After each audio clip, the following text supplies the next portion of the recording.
Assalamualaikum warahmatullahi wabarakatuh. Kembali lagi di channel kami pada pembahasan soal biologi. Di soal kali ini yaitu tumbuhan teh sering dipangkas pucuknya untuk meningkatkan jumlah percabangan dan jumlah daun muda yang terbentuk.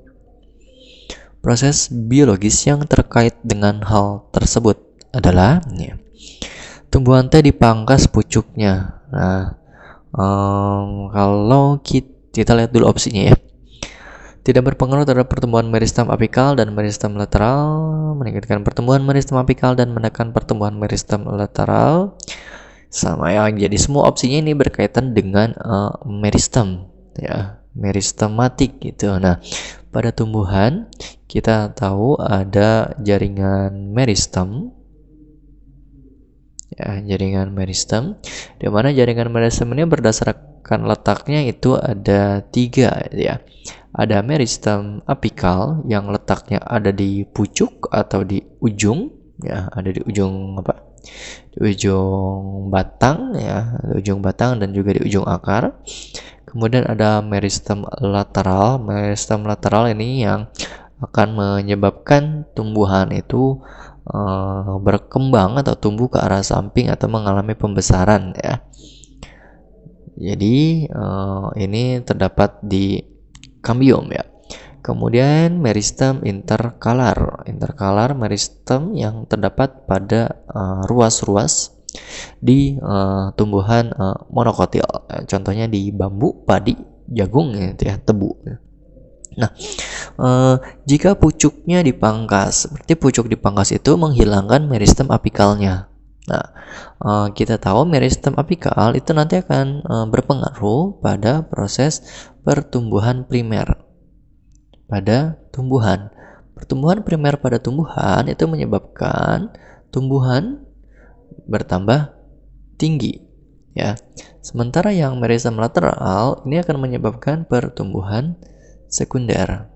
Nah, jadi pada tumbuhan utama tumbuhnya itu adalah primer, yaitu tumbuh tinggi dulu. Kemudian yang kedua setelah pertumbuhan primer tercapai akan melakukan proses pertumbuhan sekunder yang dilakukan oleh meristem lateral. Ya, pertumbuhan sekunder ini menyebabkan batang tumbuhannya itu mengalami pembesaran ya, tumbuhan besar diameternya. Ya, besar diameternya atau pertumbuhan yang ke arah samping ya. Nah, proses biologis yang terkait dengan hal ini. Jadi tujuan intinya atau kuncinya adalah dihilangkan meristem apikalnya gitu ya. Dan kalau kita perhatikan gitu ya, tanaman teh itu kan tanaman dikotil ya. Mungkin kalian pernah melihat tanaman teh gitu ya. Kalau ke daerah puncak pegunungan atau daerah perbukitan itu banyak pohon teh, di mana pohon teh itu tanaman dikotil yang sebenarnya memiliki kambium. Cuma yang sering kita temukan tanaman teh itu tidak tumbuh tinggi seperti pohon beringin ataupun pohon jati. Karena sengaja pucuknya itu dipangkas ya, pucuknya dipangkas supaya pertumbuhan primer atau pertumbuhan tinggi ke atasnya itu dihambat.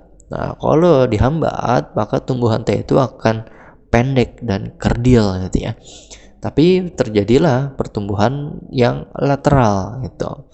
Ya, terjadi pertumbuhan secara sampingnya gitu ya. Jadi kalau kita lihat pohon teh kan memang pertumbuhannya ke arah kayak melebar ke samping seperti itu ya. Tidak berpengaruh terhadap pertumbuhan meristem apikal dan lateral ini tidak ya, karena berhubungan. Tadi kita singgung bahwa tanaman teh itu sering kita lihat tumbuhnya ke arah samping karena sengaja pucuk-pucuknya itu dipangkas ya. Meningkatkan pertumbuhan meristem apikal dan menekan pertumbuhan meristem lateral ini terbalik gitu ya. Karena pucuknya dipangkas, jadi yang meristem apikalnya harusnya ditekan ya, bukan ditingkatkan ya. Menekan pertumbuhan meristem apikal dan meningkatkan pertumbuhan meristem lateral. Nah, ini tepat gitu ya. Jadi pucuknya dipangkas, dihilangkan, maka pertumbuhan meristem apikalnya itu jadi terhambat ya. Jadi fungsinya untuk menekan pertumbuhan meristem apikal itu benar.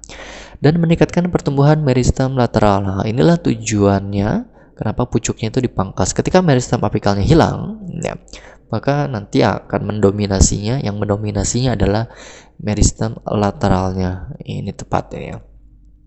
Menekan pertumbuhan meristem apikal dan meristem lateral ini salah ya. Yang meristem lateralnya jadi meningkat.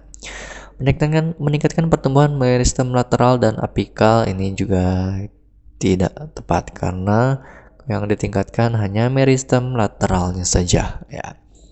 Dengan demikian di soal ini jawabannya adalah yang C, seperti itu. Oke, demikian yang kita bahas di soal kali ini, semoga bermanfaat. Wassalamualaikum warahmatullahi wabarakatuh.